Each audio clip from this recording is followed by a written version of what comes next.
Hello there. Well, today's finally the day we get a little bit of Ford literature on the 1985 EXP.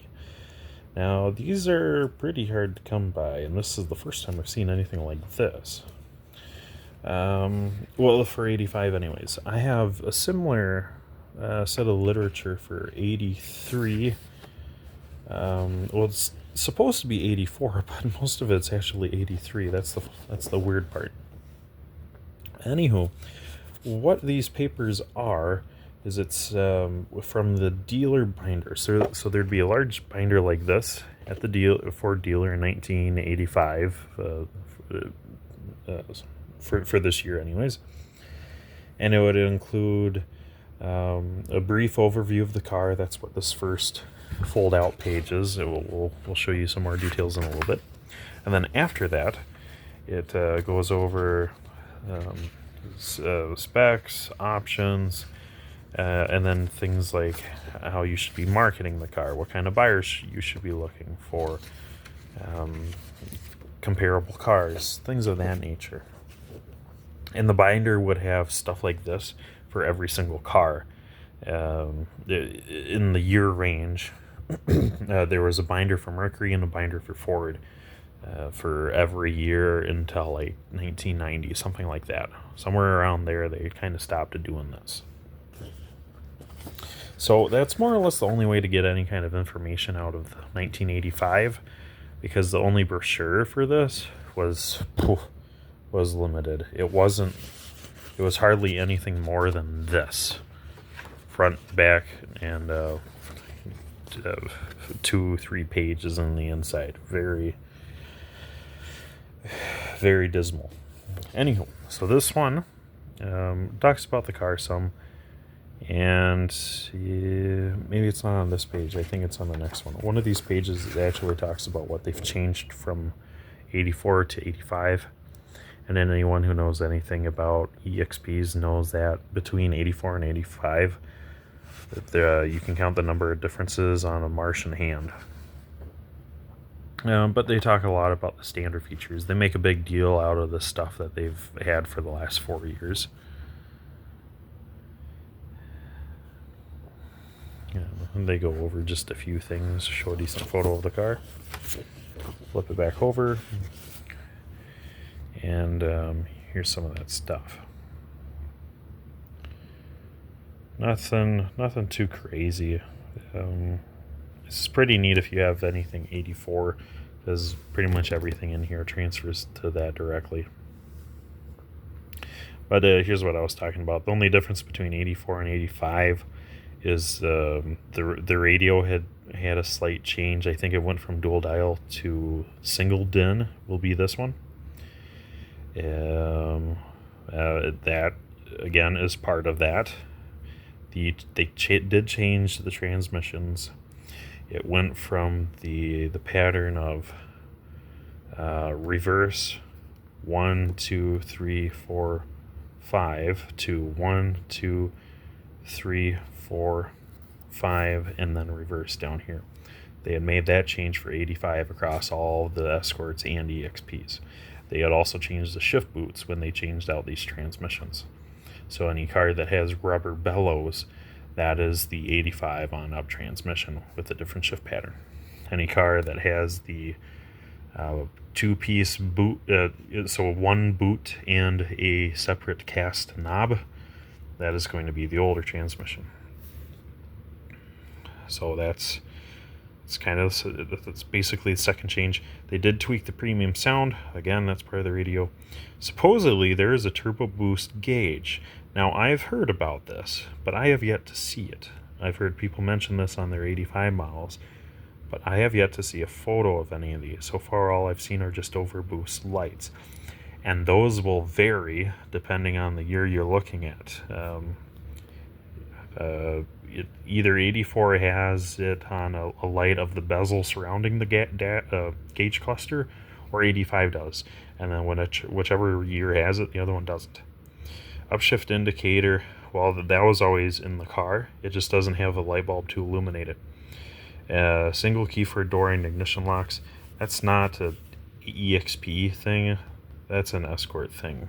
That would for sure come, for all Escorts, come 1988 and a half, and improve corrosion protection. The third difference they didn't mention because it wasn't here yet. The date stamp on this should be something like August of 84. Oh, there we go. So May, June of 84. It won't be in here, but most EXP turbos in 85 have a third center taillight. A brake light, I should say. No 84 will have it, and some 85s won't have it, but most 85 turbos will have that taillight. Any non-turbo car will not have that. The only time you get a center taillight on an EXP is if it has the spoiler.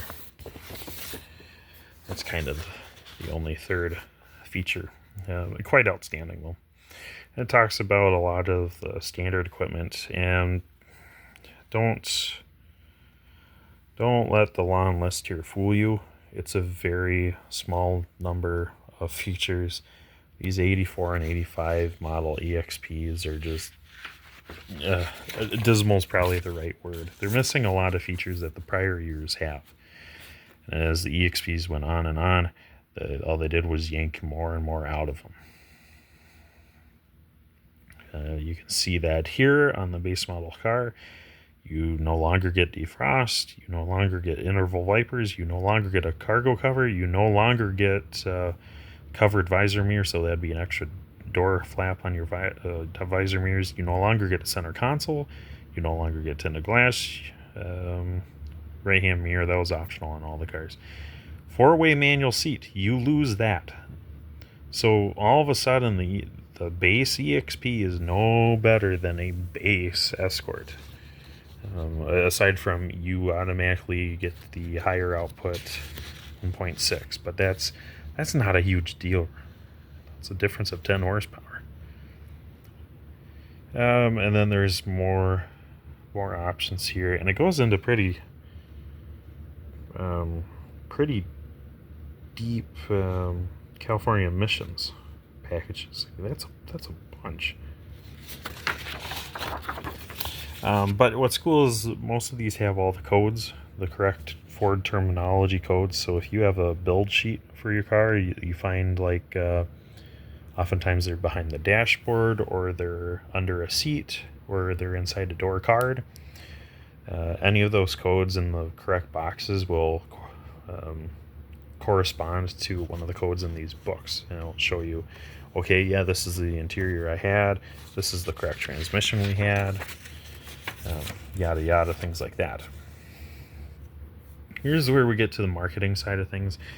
This is pretty interesting. Ford had done a lot trying to make these EXPs into successful rides. They really thought these cars would have been in the future when they were conceived in 81, but it never really came about.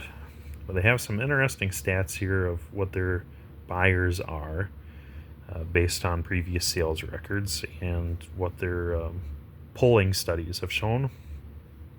I don't need to read them to you. They kind of speak for themselves. It's quite fascinating.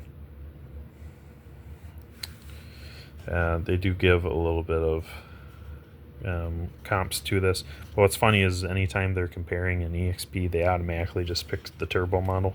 They assume you're going to pick the turbo model, even though the crud, where is it? Maybe it's not on this page. They have in here somewhere is an estimation on how many of each EXP turbo trim they expect to sell. That's what I found particularly fascinating. But they list all the colors available with the different trim levels, and you can see there's not a lot. If anything, they removed more. And they talk about the trim levels, and here again they show those options again. A base car won't even get power steering. Not that you want that. Power steering is actually a scam in these cars. If anything, you'll want manual steering in these. Turbos never got cruise control, fun fact. And then this, oh, sorry. Each of these, kind of from here on out, they'll give a blank order sheet for each of the trims. So this is for a normal EXP, and when you flip it over, you get a kind of completed sample order card here, or a receipt anyways, with a bunch of the options that you could have picked.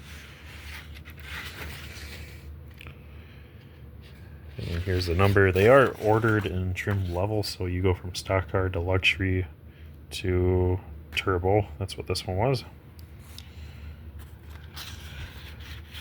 And then this last one here that doesn't have a thing. Oh, I think it's because they give you the sample receipt first, and then they give you the blank slip.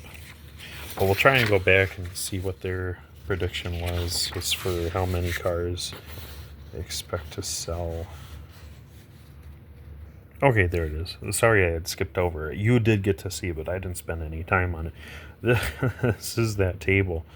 Going off of their market research, their expectations are as follows. They figured 30% of their buying market would be in the base model EXP. That's what these numbers are referring to. So all this is, they're trying to give a posh name to each of the trims, but this is the trim number. So base EXP, luxury EXP, turbo. So they expected to sell 30% of all the EXPs would be the base models, 45% would be the luxury models, and a mere 25% would be the turbo models. Now we have to get a few more production stats from Marty Auto Works, but it's sounding like, from what I can tell through my registry of all the cars that are registered, these predictions actually seem fairly accurate. There is a rumor that I had read in a 1980s article that they had only made 10,000 turbo EXPs and Escorts, and that's across both years. So from 84 to 85, there were 10,000 turbo EXPs and Escorts. Now, there were a lot less turbo Escorts than there were EXPs. We know that. We don't know an exact number for those. That's what sucks. We don't know an exact number for turbo EXPs either, but we know that there's a bunch more than Escorts. So even if there was only like a handful of turbo Escorts, that means the most turbo EXPs could theoretically be 10,000. So 10,000 across 2 years, we're looking at 5,000 turbo EXPs at the most per year. And this shows 25% of the total EXP production line of that year would be turbos. Well, we do know what the production was of those years. For 84 and 85, the total of EXPs made were around the 20,000 mark. So a quarter of that would be 5,000. So from what I can tell, these are kind of on track, but I'm waiting for some more Marty reports to confirm each of these. I think I have VIN numbers for each trim to submit a report and actually find out, okay, yep, X many were base, X many were luxury, X many were turbos. I'm just waiting for enough revenue to actually go in and request a bunch of reports. I'd like to request enough reports that we can see all production stats of EXPs, and it's not that hard. They had only made them for 8 years, and in each year there were only 2 or 3 trim models, but the early ones had a lot of options, like a dozen exterior colors, a dozen interior options. We had a bunch of option extras. That would be things like your radio options, your sunroof, cruise control, yada yada. So there's a lot to be seen and had, and there's different transmission options. A lot of cool stuff, but I need to submit more reports. But I'm thinking that these will ring kind of true. There's a lot of base model 84 and 85 EXPs out there.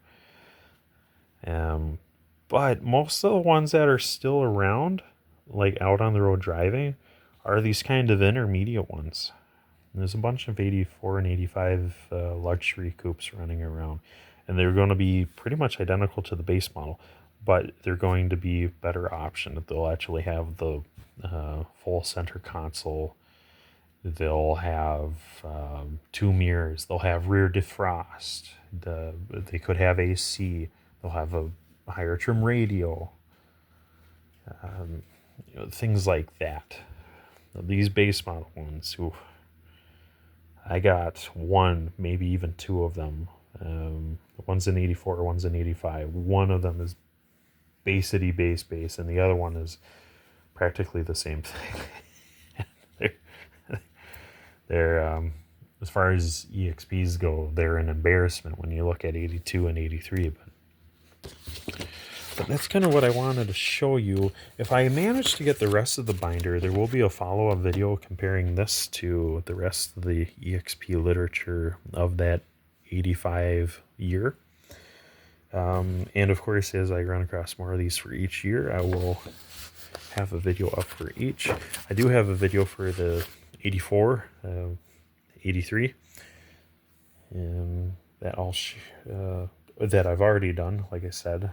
So if you go back in time, you'll see that. Otherwise, you'll find this video in my playlist. I have a YouTube playlist of nothing but 1981 to 1990 EXP and Escort literature. So just non-stop stuff like this. Many, many videos. And here's why. Here's half of that literature. Yeah. Hofta. And I got big hands. But that's all I wanted to share with you guys, and hope to see you soon. And almost forgot to mention, this video and my last one have been done on a new phone. So I actually had 2 videos made on my last one I was hoping to share, but screen went dark. Haven't been able to use the phone since. I need to schedule time to visit a repair shop, have that mended, and then I can actually go and upload at least one of those videos. The other one's been outdated, and we'll give a story on as to why probably tomorrow. But you'll get filled in with that later. But for now, we will see you then.